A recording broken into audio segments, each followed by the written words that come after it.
But it doesn't mean we don't make mistakes, because we're still human beings. But the important thing is to know what to do about it.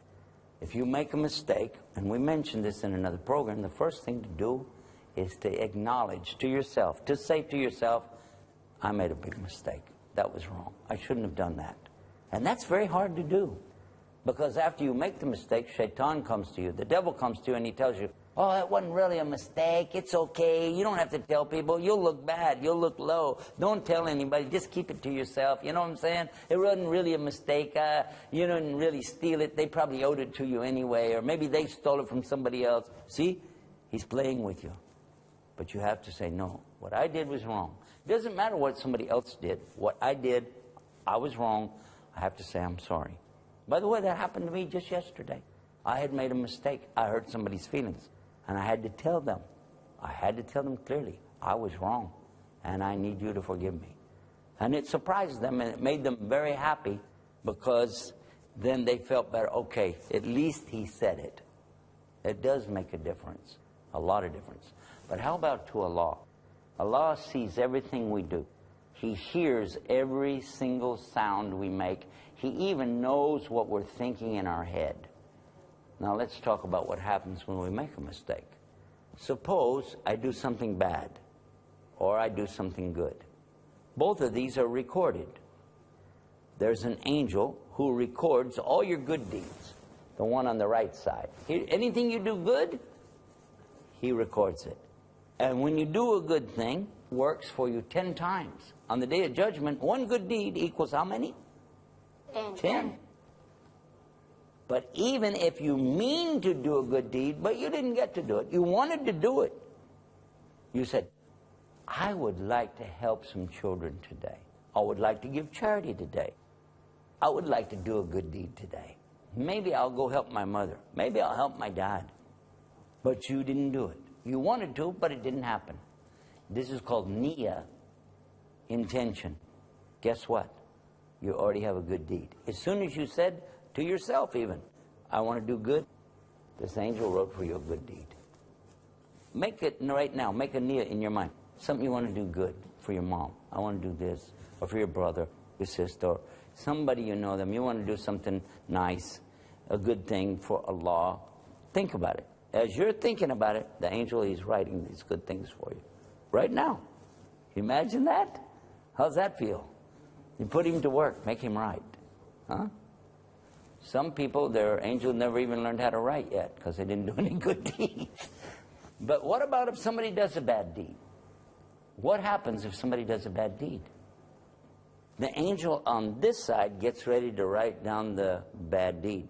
But the angel on this side stops him. Wait. Maybe he'll repent. Look at that. Allah made it so that this angel is going to stop this one and give you a chance. Because if you repent right away, it won't be written down. Oh, what a good deal that is.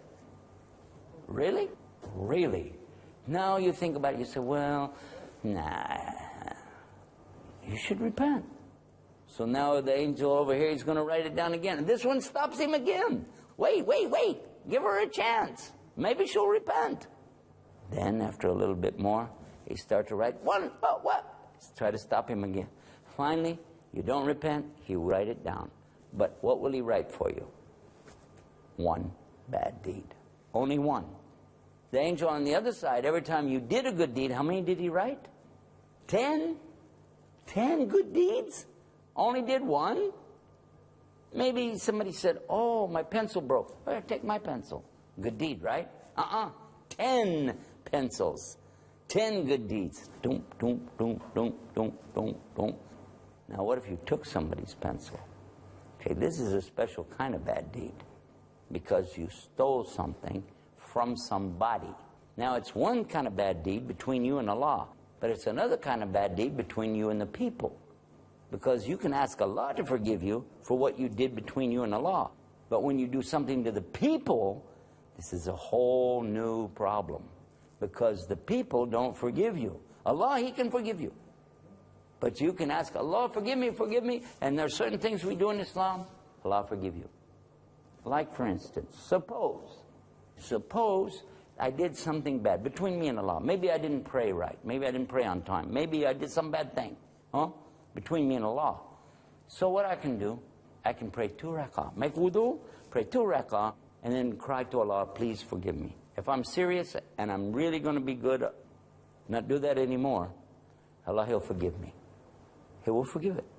But if I take something belonging to somebody else, and I just tell them, forgive me, maybe they'll forgive you, but maybe they won't. And they say, no, you took my pencil, my pen, I want it back. You say, well, I sold it. I broke it. Whoa! You have to get me another one. I don't want to. Oh, it doesn't work. Because when there's something between you and Allah, Allah, He can forgive it. But when it's between you and the people, then it's up to the person to forgive you. So much so that on the Day of Judgment, when you're ready to go into the paradise, you're going to go into the heaven, but you can't go. Why? Because there's somebody standing right there saying, no, you owe me from the dunya, from the life that we used to live on the earth, you owe me, pay. And now neither one of them can go into the paradise till you pay. So the best thing to do is what? Forgive everybody right here. Get it over with. Somebody hurts your feelings. Somebody lies to you. Somebody takes something belonging to you. Somebody said a bad thing about you. Forgive them. Forgive them. Let it go. Why? Because on the Day of Judgment, you can say, I forgave all the people. And then Allah will make it so they will forgive you. Whew. And you can go into the paradise. Make sense? Yes. Okay. Now, what about Jesus? What about Muhammad? If we look to the Quran in the Arabic language and the sayings of Muhammad in the Arabic language, you're going to find that's exactly what he taught us. That the way to be forgiven is to make tawbah, repent, stop doing the bad thing, ask to be forgiven. If it's between you and Allah, don't tell the people. Ask Allah. But if it's between you and the people, you have to go to them and tell them, I did something bad, please forgive me. Even Prophet Muhammad, he asked if I owe anybody anything. And somebody said, oh, you owe me some money, or you have to give us some. They said, okay, take it. And one time they were sitting in a circle. And Prophet Muhammad, peace be upon him, was saying that everybody will get their rights on the Day of Judgment. Everybody is going to get their rights. No problem. But even if an animal, like a goat, he comes on the Day of Judgment, but he hit another goat with his horn.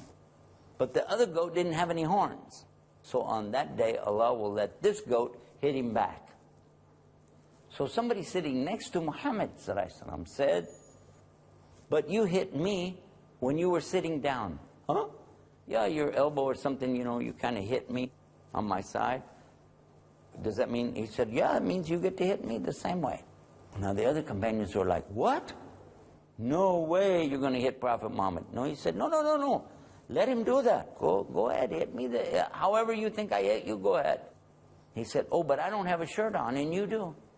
So Prophet Muhammad, peace be upon him, he pulled up his shirt. He said, okay, hit me. The man leaned down and went and kissed him. He said, I didn't want to hit you, I just want to kiss you. This is how much they loved the Prophet Muhammad, peace be upon him. And obviously they didn't really hit him. He was just trying to think of a way to get closer to him. So what we understand from this is that when there's something between you and Allah, you ask Allah to forgive you. When there's something between you and the people, you have to make it up to them, and you have to ask them to forgive you. Even if you don't like them, it doesn't matter. So what we can do right now, I want you to think about what I just said, and you there, you also think about what I'm telling you while we take this break. And then when we come back, we're going to find out about Jesus and Muhammad in salvation in Islam. Stay right there. Islam is a way of life, is a way of life. Welcome back to Tell Us About Islam. We've been talking, myself and our students here, about the subject of repentance and salvation in Islam. The first part, when we want to mention about this salvation, is what happens when you do a bad deed and you ask Allah to forgive you, and He forgives you. What happens when you hurt somebody's feelings or break something of theirs, damage them, how you make expiation for that. The structure in Islam is that we have intercession of saying, I'm sorry. That is actually an intercession. You're saying something. You're doing something. It's about your action. It's not just about believing that, well, I'm sorry. But you only said it in your mind, but you're not going to do anything about it. That doesn't work for us. We have to be sincere and make real tawbah. That's why we say turn back. That's a motion. That's an action. It's something you must do. When you do this, then it begins. Not until then. So it's important for us to focus on that first. Now, there are other things that you can do for expiation. One of the things that's really good for you is to read the Quran. When you read Quran in the Arabic language, reciting the Quran, thinking about Quran, memorizing the Quran, all of this keeps adding up for you. In fact, Prophet Muhammad, peace be upon him, told us that on the Day of Judgment, this means you're dead. You've already died. Now you've been brought back to life again. And you're going to be raised up into the paradise according to how much Quran you memorized. Who would like to memorize the whole Quran? Well, who? Oh, all of us. Okay. Well, in this case, we would be able to go all the way up in the paradise because you memorized all the Quran. Wouldn't that be nice? You start reciting, and as you're reciting, you're going up, according to how much you recite from the Quran. Well, that's one thing. And that's considered an intercession. Another intercession is good deeds that you do. You did a bad deed, but as we mentioned earlier, you do a good deed, and it counts 10 times. That will really help, because some deeds we do are pretty bad, and maybe some of the deeds we did that were good really weren't that good. So alhamdulillah that Allah, He will make it count so much for you. Just do some good deed. Do a bad deed, follow it up with what? Good deed. Good deed, absolutely. Now, there's another kind of intercession too, and this is the supplication, the dua that we make. We pray to Allah for ourselves to be forgiven, but did you know that when you pray for other people, that Allah forgives them and you? That's why the companions of Muhammad used to pray for other people. It was Omar, radiallahu anhu, that told us, Prophet Muhammad said, whenever you're supplicating or making dua for somebody who's not there, then there's an angel behind you saying, Ameen.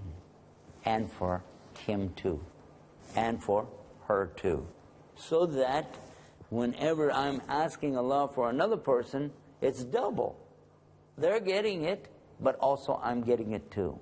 And don't forget, there's an angel saying Ameen. I like an angel saying Ameen to my prayers, don't you? Make sense? Yes. Yes, sir. There's a hadith that somebody came to Prophet Muhammad and said, what is it that I could do that if I did it, that Allah would love me? And if I do it, something else that I do, the people would love me. He said, sallallahu alayhi wa sallam, izhad fi dunya, yuhibbuk Allah. Izhad fi min inda nas, yuhibbuk nas. The meaning of it is, give up the worldly thing. Stop chasing after the worldly things, and Allah will love you. And don't be hard on the people. Give up from them too, and then the people will love you. These are very good teachings for us as we go through our life, to remember that everybody's like us. We all have problems. We all make mistakes, but take it easy on each other. Take it easy. And if you said, well, I will for the Muslims, but I don't want to do it for a Hindu or a Christian or a Jew or a Buddhist or an atheist. No, that's even worse. The ones you really want to give their right to are those who are not Muslim. Because in Islam, we know that the dua of everybody is accepted on this earth. Not in the next life, as if they were fire worshippers or if they're worshiping rocks and sticks. Okay, that's not a law. But in this life, while they're praying, Allah is still answering their prayers. Like if you hurt one of them, and he said, oh, Allah, make this man crippled. He might make you crippled, just like that. If he said, oh, make this person blind, Allah could make you blind. Because Allah answers their dua only in this life. Allah answers their dua, but only here, not in the next life. So this is why it's very important. Always give everybody their right. It doesn't matter what their religion is. What matters is you, and you know that the best way is to forgive the people. Let it go, let it slide. Don't pressure it.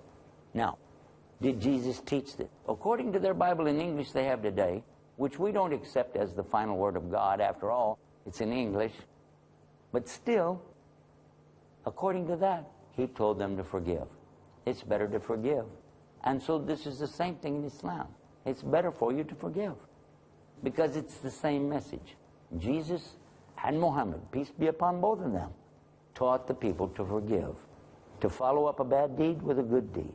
But you will never do enough good deeds to earn the paradise. You never will. Nobody will. So it means we still need the grace, the rahmah of Allah to get into paradise. So we'll do the good deeds, we'll try our best, we'll supplicate, but we still need Allah's mercy. Now what about the intercession of Muhammad sallallahu alaihi wasallam? Muhammad, peace be upon him, is so close to Allah with his dua, and Allah inspires him. So much so that on the Day of Judgment, that Muhammad will go and ask, "Oh Allah, let the believers come out of the fire." Because some, even Muslims, will go to the hellfire, but they won't have to stay there. Then Muhammad sallallahu alaihi wasallam will pray, "Oh Allah, let them come out." And this will continue till everybody who even said La ilaha illallah will be out of the fire eventually. Of course, none of us want to go even for 1 second. But even the worst of those who believed will get out of the fire. If they really believe there's only one God, and they really believed and followed their messenger, Allah will take them all out of the fire. Every single human since Adam until the last person on earth, if they believed and did good works, they will see it then. But if they did bad, they will see that too. This is what's in the Quran, the meaning of it. I think you know in Zalzala, the end of Zalzala. Do you know the end of it? Whoever has done even an atom's weight of good, they will see it then. Whoever did an atom's weight of bad, they will see it then. So what we're looking for as Muslims is not how to get around it, not how to escape, not how to find somebody else to pay our bills, not looking for somebody else to take our sins for us, but how we should deal with our real sins. We made mistakes. We say, "I'm sorry." We try to make restitution or expiation for that as best we can. We ask Allah. We forgive the other people. And we try our best for Allah to accept from us. If we do that, then Allah subhanahu wa ta'ala, inshallah, He's going to forgive us. And whoever Allah forgives, they'll be in the paradise, no problem. The more you forgive others, the more Allah will forgive you. So let's keep that in mind. And if anybody have anything else, you have any question? Yes? Can anybody be forgiven? Anybody who believes La ilaha illallah, Muhammad Rasulullah, and they're trying their best can be forgiven. What if somebody is not a Muslim? What if somebody's not a Muslim? Allah has a special arrangement for anybody who really believed in Him and really tried to do their good deeds. And Allah knows people's heart. As Allah said in the Quran, "Alaysa Allahu bi'akamil hakimin." Isn't Allah the best of judges? So we don't need to judge other people. That's up to Allah. And that is also the end of our program. We've reached the end of this episode of Tell Us About Islam. Until next time, from all of us to all of you, Assalamu alaikum. Do you know what Islam is? It's a way of life for all. It is taught in the Quran for big and small. A way of life, a way of life.